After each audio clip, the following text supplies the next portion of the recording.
आप मतलब क्या कर रहे हो? मान लीजिए हाँ। हम रास्ते में जा रहे हैं हाँ। और कोई आदमी अचानक से चक्कर खा के गिर गया तो मैं उसका हेल्प कैसे कर सकता हूँ?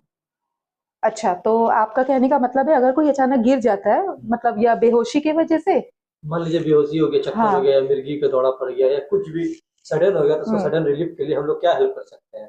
देखिए, बेहोशी कई कारणों से हो सकता है। तो जैसे आपने आपका सवाल बहुत अच्छा था कि अगर कोई मिर्गी के दौरे की वजह से बेहोश होता है, या कई बार होता है बीपी अगर बहुत लो हो जाता है, उस केस में भी पेशेंट फेंट कर जाता है। हम्म, तो रीजंस बहुत सारे हैं। कई बार कमजोरी की वजह से भी पेशेंट फेंट हो जाता है। ठीक है, बॉडी में अगर शुगर की डेफिशिएंसी हो जाती है, उस केस में भी पेशेंट फेंट होता है। तो हमारे एक्यूप्रेशर में इसका बहुत अच्छा ट्रीटमेंट है।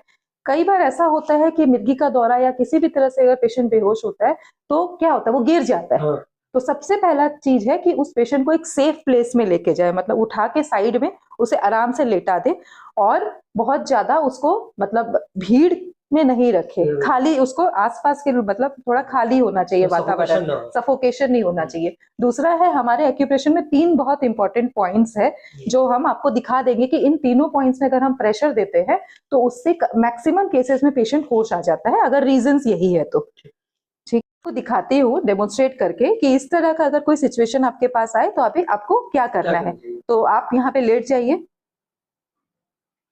तो सबसे पहले हमें इस तरह से पेशेंट को एकदम स्ट्रेट लेटा देना है, भीड़ से थोड़ा सा अलग जगह को खाली कर दे और एकदम स्ट्रेट लेटा देना है सेफ प्लेस में। और उसके बाद हमारे नाक के नीचे और होठों के ऊपर एक इंपॉर्टेंट पॉइंट आता है एक्यूपंक्चर में, जिसे हम GV26 कहते हैं।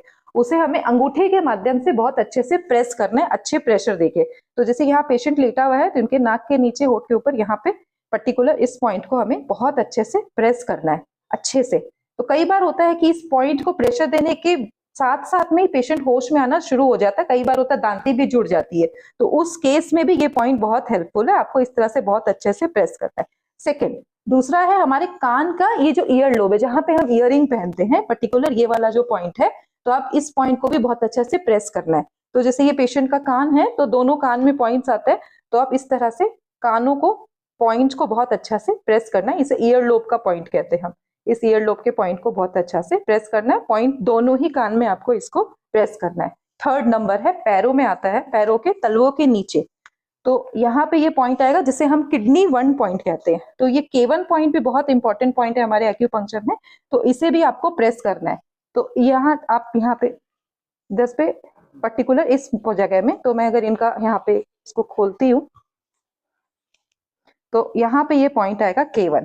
तो इस पर्टिकुलर इस पॉइंट को भी आपको बहुत अच्छे से प्रेस करना है दोनों पैर में। आप किसी का हेल्प भी ले सकते हो, दोनों पॉइंट को आपको बहुत अच्छा से प्रेस करना है। ये तीनों पॉइंट्स को जब आप बहुत अच्छे से प्रेस करोगे, आप देखोगे पेशेंट बहुत ही जल्दी कॉन्शियस